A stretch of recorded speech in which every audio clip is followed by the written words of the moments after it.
Bonjour et bienvenue dans Le Monde Devant Soi, le podcast d'actualité internationale de Slate.fr.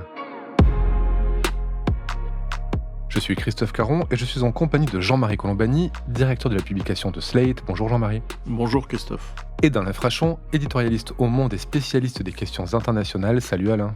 Bonjour Christophe. Contre-offensive plus difficile que prévu, nouveau plan de paix refusé par Kiev et Moscou, la guerre d'invasion russe en Ukraine semble encore et toujours figée. Figée mais destructrice, les bombardements russes ne faiblissent pas, tout comme les contre-attaques ukrainiennes qui détruisent toujours un peu plus le pays. Et malgré le soutien de l'Occident, l'Ukraine peine à repousser l'envahisseur, un soutien encore exprimé ces derniers jours. Par la France, qui se résout enfin à envisager l'adhésion de Kiev à l'OTAN, par l'Union européenne, dont la présidente a rappelé la vocation de l'Ukraine à y entrer tôt ou tard, et celle des États-Unis, qui rappelle encore et toujours, cette fois dans un communiqué commun avec l'Inde, à respecter l'intégrité territoriale du pays. Alain, vous qui suivez de près les événements sur le terrain, où en sont les deux parties et pourquoi cette contre-offensive a du mal à trouver son rythme et à être efficace? Selon les spécialistes militaires, les Ukrainiens n'auraient reconquis que 15 km². C'est parce que la guerre n'est pas un jeu vidéo. Et la guerre n'est pas un feuilleton télévisé. La guerre, a dit Zelensky, c'est pas un film hollywoodien.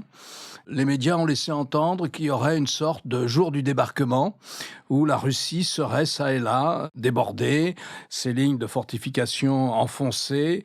C'est pas du tout le cas. D'abord, je crois qu'il faut dire les choses comme elles sont. Les Ukrainiens ne font pas face à la même Russie. L'armée russe s'est organisée, ils le disent eux-mêmes. Si vous lisez attentivement les reportages sur ce qui se passe sur le front en ce moment, les officiers disent ouvertement « ce n'est pas la même armée russe ». Mobilisation. La mobilisation, ça compte. Il y a beaucoup d'hommes.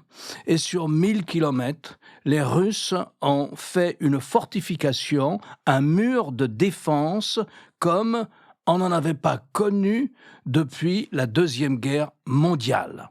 C'est-à-dire que sur l'immensité de ce front, même un peu plus que 1000 kilomètres si vous comptez la frontière avec la Biélorussie, eh bien vous avez maintenant sur 30 kilomètres de profondeur 4 lignes de défense russes systématiques. La première, ce sont des champs de mines, essentiellement des mines anti-chars, des nouvelles mines anti-chars qui ne comportent pas d'éléments métalliques, qui se collent au blindé et explosent dès que le blindé dépasse les 30 km à l'heure. Et ce sont ces mines, en fait, qui empêchent la contre-offensive ukrainienne d'être efficace? C'est pas seulement ces mines, c'est la deuxième ligne, celle qui est derrière les mines. Et là, derrière les mines, vous avez toute une fortification anti-chars. Ce sont, comme on l'a vu, comme au débarquement, on a vu ça sur les plages, ce sont ces énormes objets métalliques qui sont des lignes de défense anti-chars. Ensuite, vous avez des tranchées, et avec des mitrailleuses, avec de l'artillerie, et en dernier recours, vous avez les blindés. Et donc, vous avez là une densité de tirs invraisemblable, une densité d'obstacles invraisemblable. L'armée ukrainienne, depuis le 4 juin, semble-t-il, disons depuis le début juin, teste un peu partout et n'a pas réussi une percée qui lui aurait permis d'envoyer des troupes en profondeur et de prendre à revers le dispositif russe. Le dispositif russe tient et je crois qu'il risque de tenir assez longtemps, même si les Ukrainiens n'ont pas jeté, loin de là, toute leur force dans la bataille. Si vous voulez des chiffres, je lisais, vous avez le site Oryx qui comptabilise les pertes d'un côté et de l'autre, la destruction de matériel. D'après le journal Le Monde qui citait l'évaluation d'Oryx, l'Ukraine a perdu 155 blindés depuis un mois, ce qui est quand même pas mal, des aéronefs aussi, drones ou avions, et la Russie en a perdu 139. Poutine a dit « ils n'ont aucune chance de réussir, ils ne franchiront pas nos lignes ». D'autant que s'est réveillée l'aviation russe et que là, les Ukrainiens n'ont pas les moyens de lutter contre le retour des hélicoptères, le retour des chasseurs bombardiers. Comme vous le savez, les Occidentaux ont longtemps hésité avant de livrer des avions. Grosso modo, ils ont pris la décision de livrer des avions il y a 3 semaines, 1 mois. Il faut au moins 6 mois, 1 an, plus l'entraînement, plus le personnel technique qui accompagne un chasseur bombardier pour mettre tout ça en place. Oui, d'autant Donc, que voilà. les Ukrainiens, si je ne me trompe pas, avaient l'habitude de travailler, de piloter du matériel russe en termes termes d'aviation et que là, ils vont devoir s'adapter à du matériel occidental. Ils ont des MiG, en principe, ils devraient avoir des F-16, américains ou européens, peu importe, mais c'est un chasseur qui n'est pas nouveau non plus, mais qui est multitâche et qui a fait ses preuves, sauf qu'il faut 6 à 1 an d'entraînement, et chaque avion, chaque F-16 au sol, suppose 10 personnes d'entretien. Donc vous voyez, c'est une forte équipe qu'il faut former avant que ces appareils soient opérationnels. De leur côté, eux, les Russes, donc, je vous ai dit, non seulement ont mobilisé, non seulement ont eu largement le temps de mettre leur ligne de défense, et tous les militaires vous diront que c'est plus facile de défendre que d'attaquer, que vous avez beaucoup moins de pertes en défendant qu'en attaquant, mais surtout, ils ont contourné les sanctions grâce à un réseau d'amis dans d'autres pays, trouvé les pièces détachées pour leurs usines d'armement, et vendu du pétrole, même à bas prix, et du gaz à l'Inde et à la Chine pour refaire leur budget militaire. Sur le long terme, l'avantage est à la Russie. Après, on peut imaginer les scénarios que peut prendre cette bataille-là. Il peut y avoir des surprises. Il y a toujours des surprises. Il y en aura. Et on verra d'ici à l'automne quel est véritablement le profil de la bataille. Le scénario le plus noir étant qu'on en reste là. C'est-à-dire là où on en est aujourd'hui. Un conflit gelé. À ce tableau, il faut ajouter aussi, rappelez-vous, l'explosion du barrage. L'explosion du barrage a permis aux Russes de déporter une partie de leurs forces qui étaient dans cette région-là, de les déporter vers d'autres lieux, donc de renforcer leur défense, puisque l'inondation consécutive au barrage faisait elle-même office de barrière assez infranchissable. Donc ça lui a permis de renforcer aussi ses troupes d'un autre côté du front, ce qui explique, c'est vrai, la force de leurs différentes barrières et le nombre, en effet, qu'ils peuvent aligner dans ces défenses-là. Donc ça, c'était un élément clé aussi. C'est vrai aussi que les Ukrainiens concèdent qu'ils sont aujourd'hui dans la position où étaient les Russes quand les Russes attaquaient, donc subissant de lourdes pertes, alors que les défenseurs, eux, vivent à l'abri ou sont à l'abri de leurs différentes lignes de défense, de leurs tranchées, de leurs blocs et de leurs champs de mines, etc. Donc tout ça participe en effet du constat qui est fait un peu partout, à savoir, y compris par les Ukrainiens eux-mêmes, à savoir que l'offensive pour le moment est stoppée ou en tout cas encalminée et donc n'avance plus. Ce qui laisse penser aussi que tout ce temps que la Russie a mis et a utilisé pour parfaire ses lignes de défense, pour les construire et les renforcer, c'est du temps qui n'a pas été utilisé par les Occidentaux pour fournir l'Ukraine en temps et en heure dans les armements qu'elle demandait, avec cette lenteur extrême, notamment qu'ont dû aussi les Américains, en premier lieu d'ailleurs les Américains, à ne pas fournir de blindés, puis ensuite à concéder les blindés, puis ayant concédé les blindés, on concède la formation de pilotes avant que les avions ne soient concédés eux-mêmes, mais tout ça prend du temps, ça s'étire sur trop longtemps, et tout ce temps-là, encore une fois, a été utilisé par la Russie pour renforcer ses défenses. Donc je pense qu'il y a une faute de ce point de vue-là, de la part de ceux qui défendent l'Ukraine, à savoir les Européens et les Américains, une faute de ne pas avoir apprécié cela, parce que, rappelez-vous, on vivait dans la hantise en disant « Attention, l'offensive ukrainienne, il ne faudrait pas qu'elle aille jusqu'en Crimée. Attention, il ne faut pas franchir cette ligne rouge-là, ainsi de suite. » Mais ce n'était pas l'objet du problème. L'objet du problème, c'était de continuer la percée qui avait été faite au mois de septembre, qui avait permis en effet à l'Ukraine de récupérer une partie des provinces qui venaient d'être annexées par la Russie.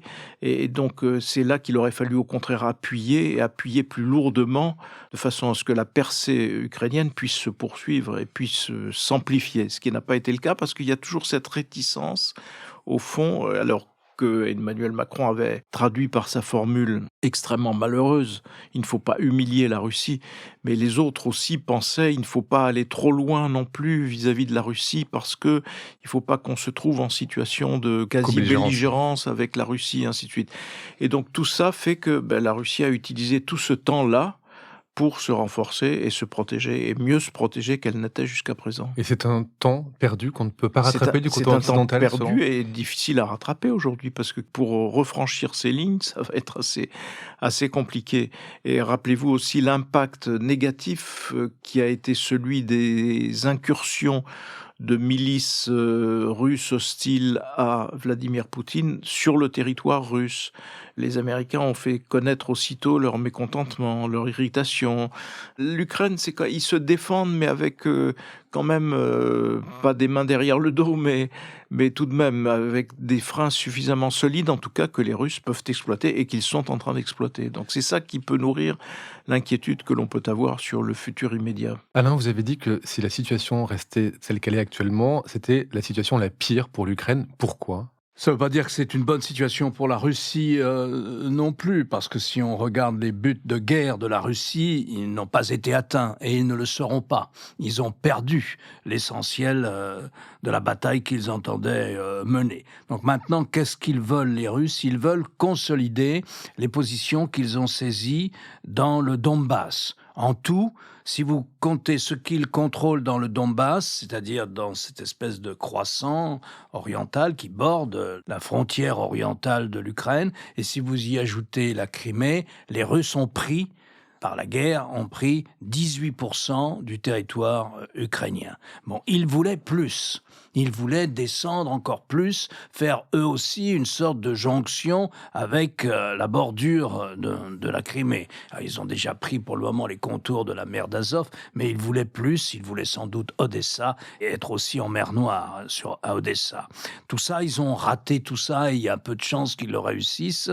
Mais enfin, ils aiment cette situation de conflit gelé, qui leur donne un moyen de chantage, un moyen de pression constant, et qu'ils peuvent entretenir, qu'ils ont les moyens d'entretenir. Ça leur coûte moins cher qu'aux Ukrainiens. Ils sont plus riches, ils sont plus nombreux, ils sont plus puissants, et qu'ils peuvent entretenir. Donc cette situation-là serait la situation en un peu plus grand que les Russes ont en Géorgie, qu'ils avaient avant la guerre, même, qu'ils avaient avant la guerre du 22 février 2022, et c'est une situation qui leur convient. L'affaire n'est pas réglée. Tout gouvernement qui se trouve à Kiev un jour ou l'autre, qui sera populaire, impopulaire, enfin c'est une démocratie, donc ça va vivre au gré des humeurs de l'opinion, aura à traiter de cette affaire. L'armée prendra un rôle clé dans la vie politique du pays, et donc cette situation d'un conflit gelé, les Russes savent très bien gérer ça. J'ajoute aussi, si on fait le bilan aujourd'hui, comme vous essayez de le faire, j'ajoute aussi qu'il y a une question qu'on a longtemps posée, qu'on posait il y a encore pas très longtemps, à mon avis à tort, parce que ça ne sert à rien de la poser, c'était la solidité du système politique à Moscou. Écoutez, on sait ce qu'il en est maintenant, Poutine est plus que jamais au pouvoir, et il oriente la société russe dans deux directions. La première, une dictature sans pitié, impossible qu'il y ait la moindre voix dissidente, impossible qu'il y ait la moindre critique, et deuxièmement, la militarisation de la société, qui commence à l'école primaire. Nous serons toujours en conflit, toujours en guerre avec l'Ukraine. Toujours en guerre avec l'Occident, au-delà de l'Ukraine, parce que la thématique principale de Vladimir Poutine, c'est la guerre contre l'Occident. Et pour compléter le tableau que fait Alain, il faut ajouter aussi dans les territoires qui ont été conquis sur l'Ukraine, aux dépens de l'Ukraine, il y a une russification accélérée. Cette russification passe aussi par la rééducation ou l'éducation des enfants, et ce qui accompagne aussi les transferts d'enfants qui ont été opérés par la Russie, enfants ukrainiens vers les territoires sous contrôle russe.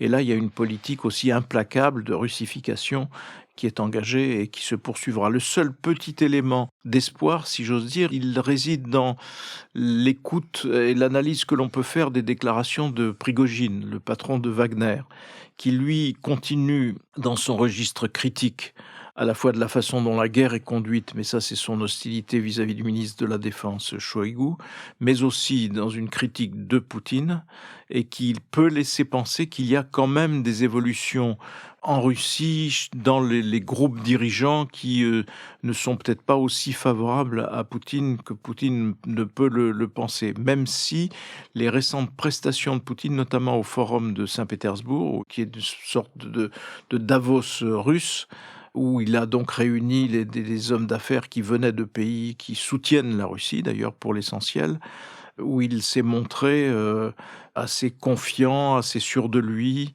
et où il a montré son visage faussement bonhomme, faussement patelin, où il s'exprimait d'une façon posée, expliquant finalement que ils étaient vainqueurs et que les choses continueraient, alors même que la réalité qu'il masque est évidemment, pour ceux qui voudraient s'opposer à lui, est absolument terrible. Donc peut-être que la façon dont s'exprime Prigojine signifie qu'il y a malgré tout, chez un certain nombre de responsables russes, économiques ou autres, des tiraillements, des réticences, et peut-être que ça ira au-delà. Peut-être que ceux-là n'admettent pas l'idée d'une guerre qui se prolonge, mais à ce stade, pour le moment, nous manquons d'éléments pour étayer cela. Sur le plan diplomatique, on a eu un quatrième plan de paix proposé par les pays du Sud global, après la Chine, après l'Indonésie, après le Brésil. C'est des pays africains représentés par le président sud-africain qui a proposé donc un plan de paix entre Ukraine et Russie. Il a été refusé par les deux parties, je le disais en introduction. Pourquoi ce plan a été refusé en particulier, Alain, et pourquoi globalement les plans de paix qui sont proposés par ces pays-là ne sont pas du tout acceptés ni par l'une ni par l'autre des parties? Je crois que c'est parce que ce ne sont pas des plans de paix. Des plans de paix seraient des plans qui suggéreraient des solutions géostratégiques, géographiques, si vous voulez, de règlement du conflit entre l'Ukraine et la Russie. C'est pas ça qu'on a. On a sur la table des plans de cessez-le-feu. C'est quand même très différent. Donc on n'a pas vraiment de plan de paix. Le dernier en date, le plan d'Africain, c'est un plan de cessez-le-feu, refusant de condamner l'une ou l'autre partie, ne suggérant rien d'autre que d'arrêter la situation au point où elle est aujourd'hui. Ce qui peut ouvrir la porte à des négociations. Lesquelles négociations peuvent s'organiser autour d'un certain nombre de sujets. Frontières, ingérence étrangère, alliances, démilitarisation, zones démilitarisées, tout ce que vous voulez.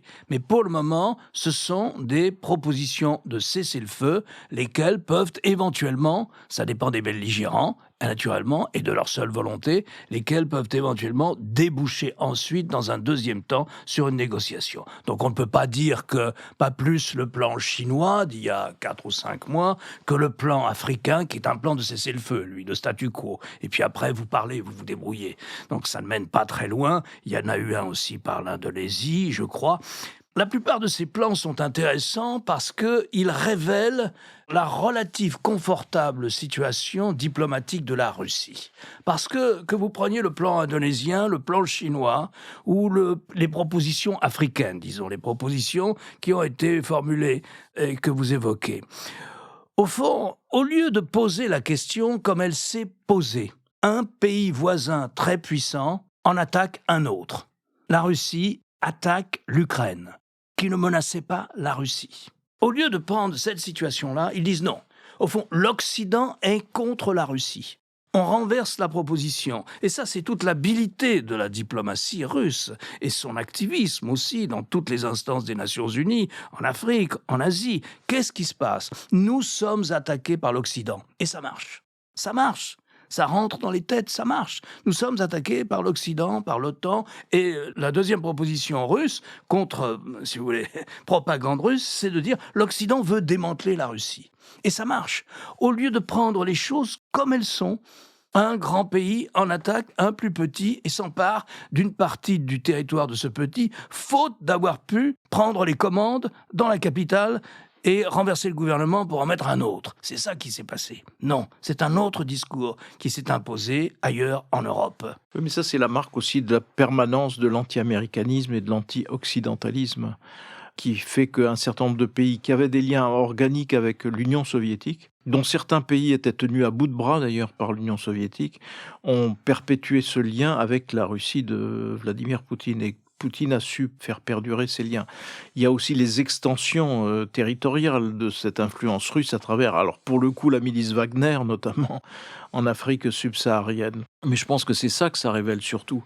Et il ne faut pas se tromper, je pense, sur Poutine et la façon dont, même imaginons que les choses soient gelées, ça ne privera pas Poutine de retenter à un autre moment ce qui est son ambition permanente, qui est de détruire l'Ukraine. Pourquoi ? Parce qu'à ses yeux, l'Ukraine n'existe pas. L'Ukraine, à ses yeux, c'est la Russie, au même titre que la Crimée, c'est la Russie. Donc il n'abandonnera pas cela. Et donc il faut continuer à suivre de très près ce qu'il dit et ce qu'il professe, parce que c'est en effet un discours repris par un certain nombre de pays. Et dans le registre attention à ce que dit Poutine et attention à ce que disent les Russes, il faut aussi inscrire la menace permanente qui est un des éléments de la guerre, qui est la menace du nucléaire ou d'utilisation d'armes qui ne soient pas conventionnelles.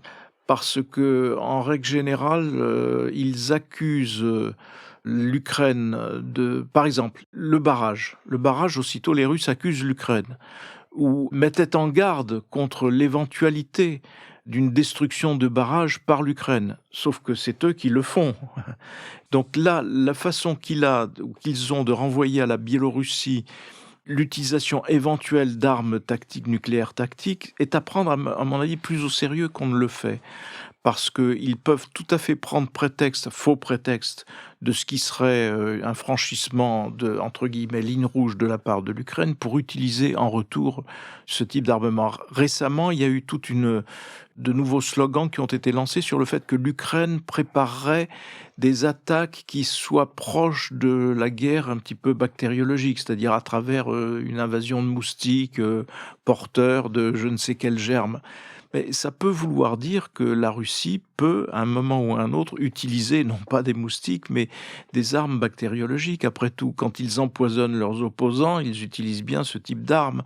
Donc il faut faire très attention à cela, parce que ça peut faire partie des moyens que Poutine, jugeant la situation stabilisée et jugeant la situation diplomatique, au fond, neutralisée un petit peu à son avantage, peut avoir la tentation de réavancer de cette façon en accusant aussitôt l'Ukraine.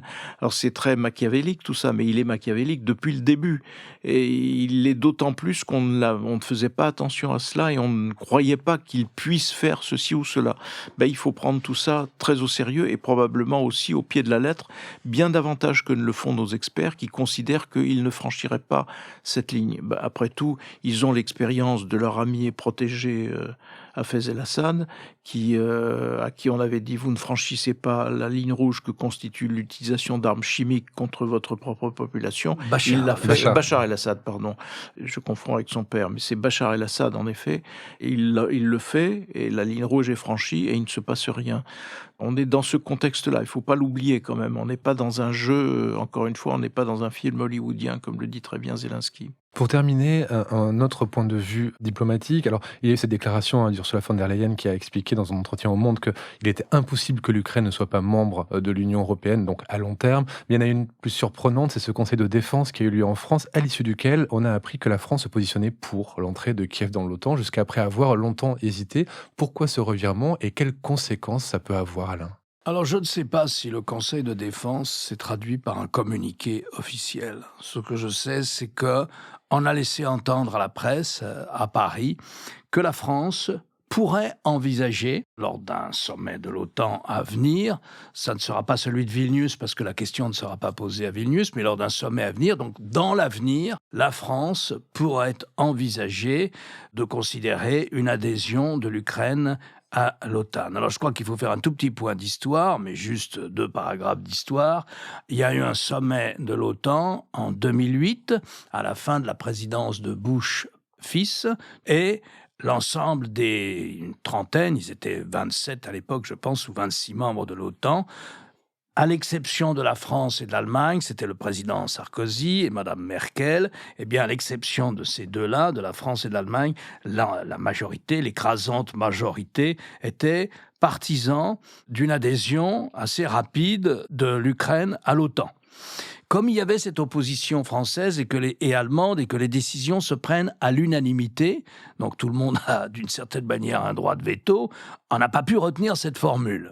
Et donc, on a retenu dans le mémorandum qui a conclu ce sommet, ça s'appelle un mémorandum, je crois, on a eu cette phrase « L'Ukraine, comme la Géorgie d'ailleurs, a vocation à devenir un jour membre de l'OTAN ». Pour devenir membre de l'OTAN, il y a des procédures extrêmement précises. Et quand on entre dans cette procédure, c'est un peu comme pour entrer dans l'Union européenne. Alors, on est véritablement adhérent à l'Union européenne. Aucune procédure n'a été ouverte, mais plus important, aucune date n'a été fixée pour ouvrir cette procédure.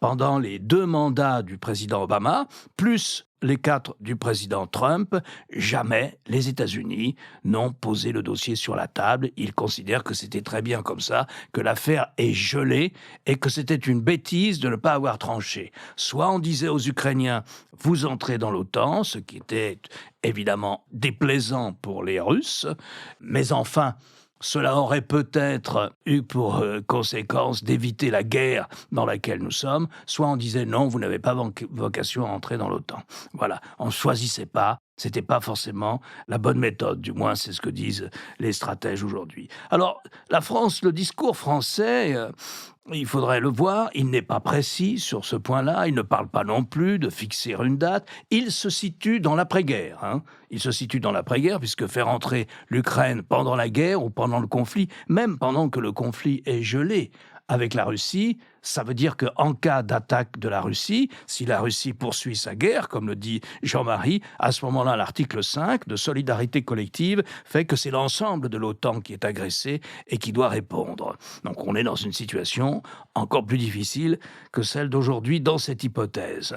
Donc voilà, ce qu'on peut laisser entendre, c'est que poser la question comme l'ont fait les Français, en fait, c'est faire pression sur les 2 capitales. C'est faire pression sur Moscou, dire attention, parce que si vous continuez comme ça, vous avez encore beaucoup plus à perdre que la seule entrée de l'Ukraine dans l'Union européenne, qui elle se fera dans 10, 15 ou 20 ans, je ne sais pas. Vous avez beaucoup plus à perdre parce que là, vous aurez maintenant, non seulement, en plus, vous avez déjà gagné la Suède et la Finlande dans l'OTAN, et vous aurez en plus l'Ukraine. Et c'est aussi faire pression sur Kiev. C'est de dire, pensez à l'avenir. D'une certaine manière, vous avez déjà gagné beaucoup de choses, en tout cas, assurant la sécurité de l'Ukraine. Vous avez gagné beaucoup de choses grâce à votre courage, mais il se trouve que vous avez gagné beaucoup de choses, et peser le pour et le contre de la continuation des combats jusqu'à ce que vous ayez récupéré l'intégralité de votre territoire. Réfléchissez à cela, il y a peut-être une étape intermédiaire. Pour le moment, je crois que c'est peut-être ça que ça veut dire. Parce que le 11 et 12 juillet, à Vilnius, il y aura un sommet de l'OTAN, un sommet avec tous les chefs d'État et de gouvernement des 30 membres maintenant de l'OTAN. Mais ce n'est pas au programme. Cette question-là n'est pas au programme. Alors, ils en discuteront sûrement, mais je pense qu'il n'y aura pas de décision là-dessus et qu'on ne verra pas la France dire « Eh bien maintenant, nous sommes pour ou nous sommes contre ». Je pense que la France et l'Allemagne resteront sur leur position d'attente. Oui, parce que malgré les précautions que vient de prendre Alain par rapport à ce positionnement français, le fait quand même que ça soit dans la presse, que ce soit pas démenti, c'est quand même une parole symbolique forte sur le plan international, que ce revirement, Jean-Marie. Oui, enfin, c'est une façon pour Emmanuel Macron de confirmer le virage qu'il a pris, parce qu'au départ, rappelez-vous, il était quand même... D'autres Européens et les Ukrainiens lui reprochaient une certaine forme d'ambiguïté dans le soutien à l'Ukraine, parce qu'il voulait trop ménager la Russie et qu'il comptait. À chaque étape, il a pensé qu'il avait, lui, Emmanuel Macron, un espace pour infléchir éventuellement la décision de Vladimir Poutine, pour le dissuader, puis pour l'infléchir, puis pour l'amener à la table de négociation. Tout ça a évidemment échoué, mais ça entretenait l'image d'une France un peu floue, un peu flottante. Et là, depuis un certain temps, le discours français a été beaucoup plus clair et ferme, et donc c'est dans la logique de cela. Par ailleurs, le sommet qu'évoquait Alain, ce prochain sommet de l'OTAN à Vilnius, va être occupé aussi par une question pendante, qui est l'hostilité, le veto mis par la Turquie à l'entrée de la Suède. Donc la Suède veut rentrer, tout le monde veut faire rentrer la Suède, sauf la Turquie qui bloque puisqu'il faut l'unanimité. Donc il sera sans doute consacré à essayer de lever cela. Et par ailleurs, moi ce que je voudrais dire, c'est que le temps presse. Le temps presse et on est dans une course de vitesse. Toute la spéculation et les calculs de Poutine reposent sur l'idée que l'Europe peut se disloquer et que les États-Unis peuvent s'éloigner. Les États-Unis peuvent en effet s'éloigner durablement si Trump gagne. Trump va gagner la désignation aux primaires comme candidat des Républicains, sauf si les juges mettent un terme à son aventure, on verra bien. Mais s'il revenait au pouvoir, il est à nouveau dans une proximité telle avec Vladimir Poutine qu'il ne faut pas compter que l'effort de guerre puisse se poursuivre de la part des États-Unis, et donc ça déstabilisera les Européens. Et même ailleurs en Europe, en dehors du soutien presque déclaré de Viktor Orban, parce que Viktor Orban est tellement proche de la Russie, de façon d'ailleurs totalement incompréhensible. Je pense qu'il n'a pas de mémoire, Viktor Orban, de ce qui est arrivé à son pays. Mais néanmoins, en dehors de lui, mais regardons la situation française. Et écoutons celle qui est en situation aujourd'hui de peut-être remporter l'élection présidentielle en France. C'est pas du tout la vision qu'a Emmanuel Macron, qui était d'ailleurs la vision de ses prédécesseurs. De ce point de vue-là, Emmanuel Macron n'a pas innové sur cette capacité à être à la fois fidèle à ses alliances et en même temps toujours essayant d'avoir une voix un petit peu dissonante. Mais là, ce serait au-delà de la dissonance. Si l'extrême droite venait au pouvoir en France, ce serait une proximité avec Moscou qui rebattrait complètement les cartes en Europe. Le temps presse. Et plus vite les Ukrainiens récupéreront leur territoire qui a été conquis, volé par les Russes, plus vite cette guerre s'arrêtera, mieux ce sera pour nous tous. D'autant qu'en France, arrêtez-moi si je me trompe, mais les pouvoirs du président en matière militaire sont largement plus forts absolument. que ceux qu'il y a aux États-Unis. Absolument. Aux États-Unis, il faut composer avec le Congrès. Ce sont les votes du Congrès qui, d'ailleurs, pourraient contrarier, comme il avait déjà commencé de le faire Donald Trump dans son appétit pro-russe. Le Congrès avait déjà mis un certain nombre de barrières. Autant en France, non. Le président, il n'y a pas eu de débat parlementaire, ou très peu, et même s'il y avait un débat parlementaire, ça n'influencerait pas l'attitude du président de la République, qui est chef des armées en France, et qui est non seulement chef des armées, mais qui bénéficie de ce que l'on appelle un domaine réservé, même si pour Emmanuel Macron tout est réservé, mais néanmoins il y a un domaine réservé par tradition dans la Ve République, c'est notamment la définition des options stratégiques du pays, et donc on serait là dans une grande difficulté, me semble-t-il. Merci Jean-Marie, merci Alain. Alain, je rappelle votre chronique chaque jeudi dans Le Monde et sur lemonde.fr. Jean-Marie, je rappelle quant à vous votre participation à l'émission politique sur France 24, le jeudi aussi. Messieurs, à la semaine prochaine. Au revoir Christophe.